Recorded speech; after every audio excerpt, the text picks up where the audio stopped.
안녕하세요. 저는 40대 초반이고 이제 중반을 바라보고 있는 직장인 여자입니다. 제가 결혼하고 나서 엄청난 일을 겪고 이렇게 글을 씁니다. 저희 부부는 지극히 평범한 부부예요. 보통의 사람들처럼 평범한 직업을 갖고 있고 딱 월급쟁이로 적당한 월급을 받고 있어요. 집안 형편도 서로 비슷해서 결혼할 때 큰 문제 없이 결혼했습니다. 다만 남편의 집안 환경이 저랑 조금 다른데요. 남편은 외동이고 평생을 시아버지랑 둘이 살았어요. 왜냐면 시어머니께서 남편이랑 시아버님을 버리고 도망을 가셨대요. 가난하고 구질구질한 삶이 싫다면서요. 시부모님이 남편을 18살에 어린 나이로 낳으셨는데 남편 얘기를 들어보면 본인 엄마는 평생을 엄마 역할을 한 적이 없대요. 허구한 날 밖에서 사고만 치고 어린 저희 남편이 있는데도 집으로 낯선 아저씨들이 데리고 왔대요. 그러니 시아버님과도 매일같이 싸우신 거죠. 그 전에도 몇 번이나 도망을 가셨다가 돈이 떨어지면 다시 돌아오시고 했었다는데 남편 나이 15살 때 영영 도망을 가셔서 이때까지 안 돌아오셨죠. 시아버님은 시어머니께서 언젠간 돌아오실 거라는 생각으로 이혼도 안 하고 계셨나 봐요. 그리고 등본을 떼보면 시어머니도 재혼을 안 하셨는지 여태 시아버님 밑에 계셨죠. 그러니 저는 아예 시어머니 얼굴을 몰라요. 남편도 본인 엄마 진절머리 난다며 찾을 생각도 안 했고요. 그리고 저는 결혼해서 시아버님과 함께 살았어요. 없는 살림에도 화목하고 행복하긴 했어요. 시아버님이 워낙 정이 많으셔서 잘해주셨거든요. 근데 제가 결혼하고 나서 딱 10년 되었을 때 시아버님께서 폐암에 걸리셨어요. 시아버님께서 선천적으로 폐가 안 좋으셨고 시아버님의 아버지도 폐암으로 돌아가셨기에 그걸 아시고 젊으셨을 때부터 보험을 몇 개나 들어주셨더라고요. 하지만 결국 암에 걸리시게 된 거죠. 폐암은 통증이 없기에 이미 병원을 찾아갔을 땐 손을 쓸 수 없는 상황까지 오게 되었습니다. 시아버님은 집에서 계시다가 나중엔 병원에서 계속 계셨는데 시아버님이 병원 신세를 지시니 저희 부부도 하루하루가 피가 말라갔어요. 그러다 새벽에 병원 연락을 받게 되었는데 시아버님께서 위독하시는 연락이었습니다. 남편도 얼굴이 사색이 되어 몸을 파르르 떠는데 이런 상태로 운전을 하면 큰일 날 것 같아 택시를 불러 곧장 병원으로 향했습니다. 병원에 가면서도 손발이 얼마나 떨리던지 죽겠더라고요. 그렇게 막 가고 있는데 갑자기 남편의 핸드폰이 울려댔고 아닐 거야, 아닐 거야 하는 마음으로 전화를 받았습니다. 하지만 그 전화는 그토록 듣기 싫었던 시아버님의 사망 소식이었습니다. 폐암이었던 시아버님은 급성 폐렴으로 사망을 하시게 되었고 예기치 못한 폐렴으로 저희는 시아버님의 임종을 지키지 못했어요. 저도 마음이 너무 아픈데 남편은 오죽했을까요? 평생을 둘이서만 서로 의지하면서 살았는데 남편이 정말 많이 힘들어 하더라고요. 감히 제가 그 마음을 헤아릴 수 없었습니다. 그렇게 병원 장례식장에서 시아버님의 장례를 치렀어요. 오전에 빈소를 마련하니 조문객들이 없다가 저녁이 되니 조문객들이 오시기 시작하셨죠. 외동인 저희 남편과 제가 상주였기에 바빴어요. 그렇게 한창 조문객들을 맞이하고 있었는데 갑자기 저희 남편이 어떤 여자분을 보자마자 소리를 지르는 겁니다. 저도 너무 깜짝 놀랐어요. 당신, 지금 여기가 어디라고? 당신 발로 여길 찾아와? 얼굴에 철면피를 깔아도 유분수지. 우리 아버지 볼 면목이 있다고 여길 찾아와? 당장 나가. 당장 나가라고 하며 그 여자분을 끌어내는데 그 여자분도 얼굴을 곳곳이 세우며 내가 못 올 때 왔어? 상복이나 내놔 하시는데 알고 보니 도망갔었던 남편의 어머니였습니다. 저한텐 시어머니 되시는 분이었죠. 이때 남편의 나이가 45살이었는데 딱 30년 만에 시아버지 장례식장에 나타나신 겁니다. 저도 그때 처음으로 시어머니 얼굴을 본 거예요. 30년 만에 나타났어도 남편은 시어머니의 얼굴을 모를 수가 없었죠. 30년 전이면 남편의 나이 15살인데 본인 엄마 얼굴이 기억이 안 나겠어요? 순간 싸한 침묵이 흘렀고 시끌시끌했던 식당도 조용해졌어요. 저도 눈치만 보고 있었죠. 그러니 시어머니란 사람이 저한테 먼저 말을 걸더라고요. 보아하니 네가 내 며느리겠구나. 나 네 시엠이 되는 사람이다. 어째 결혼한다고 얼굴도 한번 안 비추고 이런 데서 만나야 되는 거냐? 얘 멀뚱멀뚱 서있지 말고 상복을 주던가 이거 옷을 받던가 뭐라도 좀 해라. 네 신랑은 아주 버릇도 없이 나를 저렇게 노려보는데 내가 지금 못 올 때 왔냐? 남편이 죽었다는데 처가 안 와? 하시며 저한테 소리를 지르셨어요. 그러니 그걸 보는 남편도 가만히 안 있었고 시어머니는 더 가만히 안 있었어요. 보통이 아니시더라고요. 자식 새끼라곤 하나 있는 거. 네 애미를 이렇게 개차반해? 손님들 있는 데서 개망신 한번 줘봐? 니네 사회생활하는데 얼굴 못 들게 해줘? 그 꼴 보기 싫으면 얼른 상복 내놔! 하시는데 결국 제가 남은 상복 하나 드렸어요. 장례식장에서 큰 소리 나는 게 좋은 건 아니잖아요. 시어머니라는 사람 정말 뻔뻔하게 그지없더라고요. 남편이 그동안 어떻게 살아왔는지 제가 시어머니랑 딱 1시간 있으면서 알겠더라고요. 그렇게 시어머니는 3일장 중에 첫째 날 오시고 마지막 날 오셔서 수목장까지 따라가셨습니다. 그렇게 시어머니랑 인연은 끝이라고 생각했는데 저희한테 청천벽력 같은 소리를 하시기 시작했어요.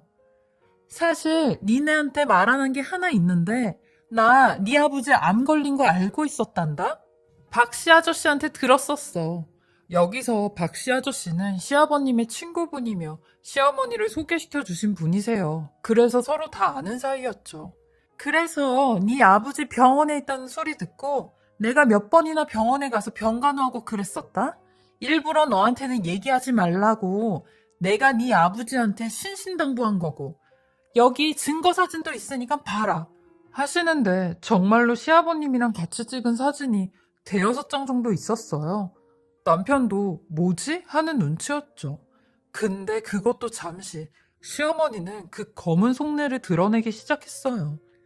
그래서 그런데 네 아버지 이름 앞으로 안보험금 몇 개 들어둔 거 나도 다 알고 있다. 내가 그것 좀 알아봤는데 네 아버지랑 나랑 이혼은 안 했잖니? 그래서 나도 상속받을 수 있다고. 나도 상속인이라고 하더라. 그러니까 잔머리 쓰지 말고 안보험금 나오면 내 목 60% 내놔. 법이 그러라고 했으니까 법대로 해야지. 내가 이럴 줄 알았어. 당신 진짜 사람 맞아?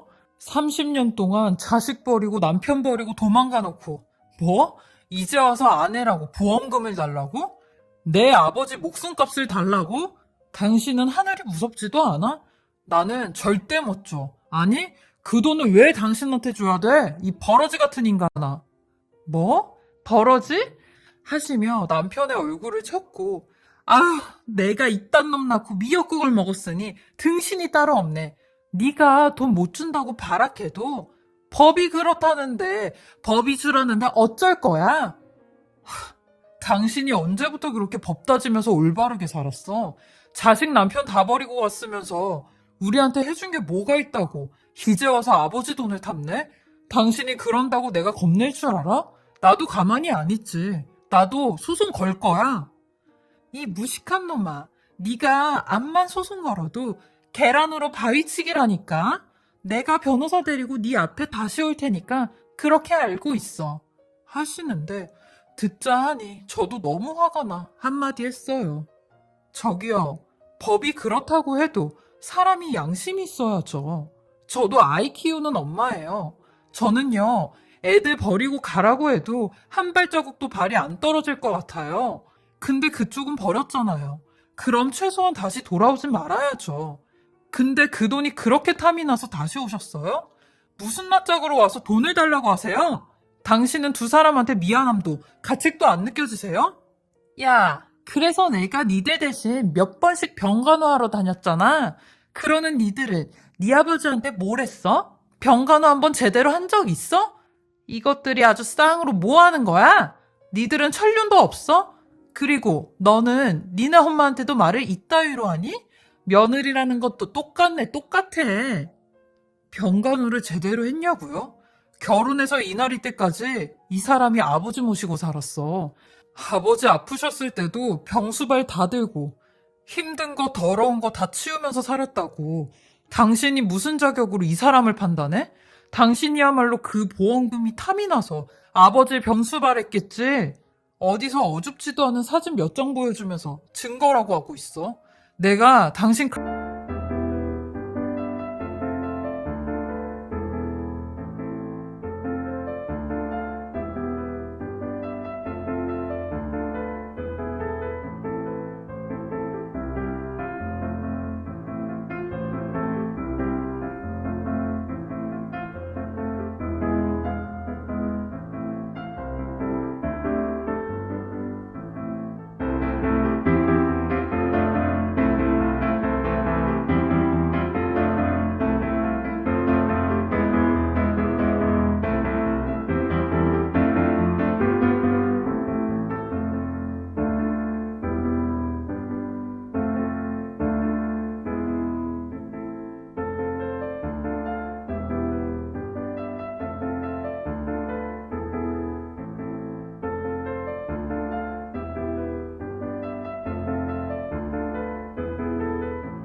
가만 안 둘 거야.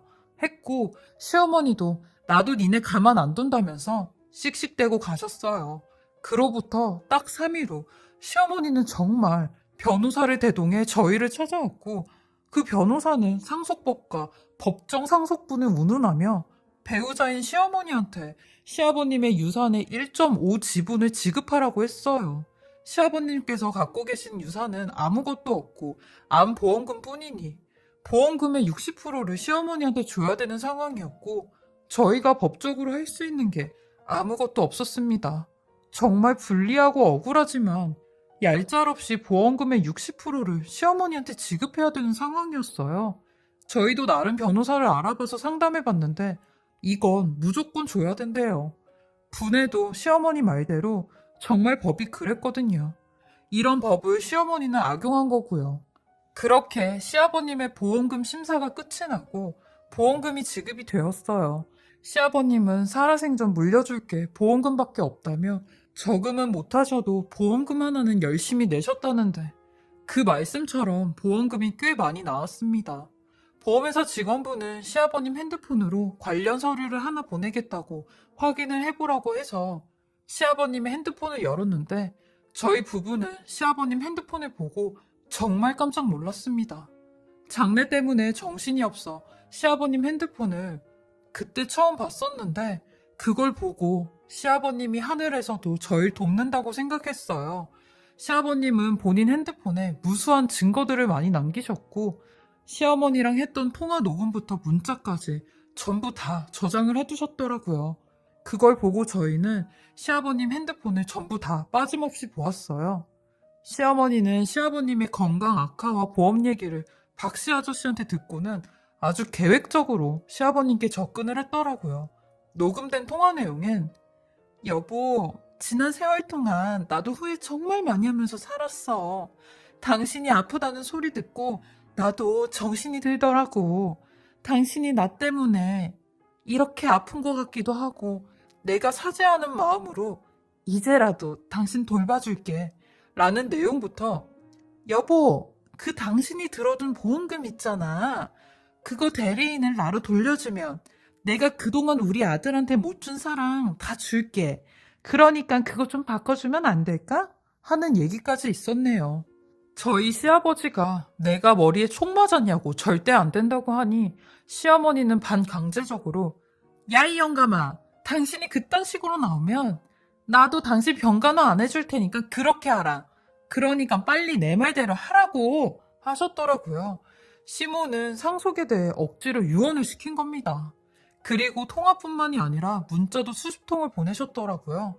하루 빨리 대리인으로 바꾸라고 난리를 치셨는데 저희는 이걸 보자마자 이걸 법적 증거로 삼자고 좋아라 했습니다. 저희가 시어머니 때문에 유산에 대해 이것저것 많이 알아봤었는데 잘하면 상속인의 결격 사유로 충분한 증거가 될 수도 있겠더라고요. 이 증거들로 시어머니께서 상속을 받지 못하게 하자고 했습니다. 그리고 시아버님 메모장에 글을 하나 발견하였는데 시아버님께서 내가 언제 어느 때 갑자기 죽을지 모르니 혹여나 문제가 생기면 이걸 사용해라 라는 글이 있었어요. 시아버님은 이런 일이 일어날 걸 예측하고 계셨고 저희가 신경 쓰는 게 많으니 미리 얘기 못했던 거 미안하다고 하셨죠. 이 얘기를 미리 한다고 했어도 시아버님이 병상에 계시는데 시어머니를 찾아서 시어머니 이혼 소송을 할 수도 없는 노릇이었기에 나름 대비를 하신 것 같아요. 저희는 바로 핸드폰을 들고 상담을 했던 변호사분을 찾아갔고 증거로 사용할 수 있냐고 물어보니 이 정도면 증거로 충분할 수 있다고 너무 다행이라고 하셨어요. 그렇게 저희 시어머니를 상대로 소송을 진행하였고 시어머니는 발악을 하시며 이것들은 내 인생에서 평생 도움이 안 된다고 길길이 날뛰셨어요.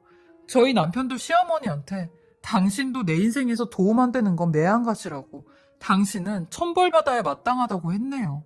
소송하면서도 알게 된 게 몇 가지 있었는데 시어머니는 동거를 하는 사람이 있었고 그 사이에 낳은 자식도 하나 있더라고요. 그리고 시아버님 살아계셨을 때 병간호로 왔다고 했던 시어머니는 딱 3번 병원에 왔었어요. 그러고도 저희한테 니들은 한 게 뭐가 있냐고 하는데 이런 사람이 저희 남편의 엄마라는 게 남편이 너무 불쌍하고 안쓰럽더라고요. 길고 긴 법정 싸움이 될 테지만 끝까지 싸워서 시어머니 영영 얼굴도 못 디밀게 하려고요. 저의 긴 이야기 들어주시고 읽어주셔서 감사합니다. 지금까지 사례자분의 글을 읽어보았는데요. 정말 사람이 저럴 수도 있나 하는 생각이 들었습니다. 최소한의 양심도 없는 시어머니네요. 그동안 자식도 버리고 남편도 버렸으면서 돈 나올 곳이 있으니 철면피 깔고 찾아온 게 낯짝도 두껍네요. 저도 읽는 내내 화가 나고 분하더라고요. 꼭 법정 싸움에서 이기셔서 돌아가신 시아버님의 마음을 달래드렸으면 좋겠습니다. 얼마나 원통하셨음 핸드폰 메모장에 그런 글을 남기셨는지 감히 그 마음을 헤아릴 수가 없네요. 마음 굳게 먹으시고 잘 헤쳐나가셨으면 좋겠습니다. 화이팅 하시고 응원하겠습니다.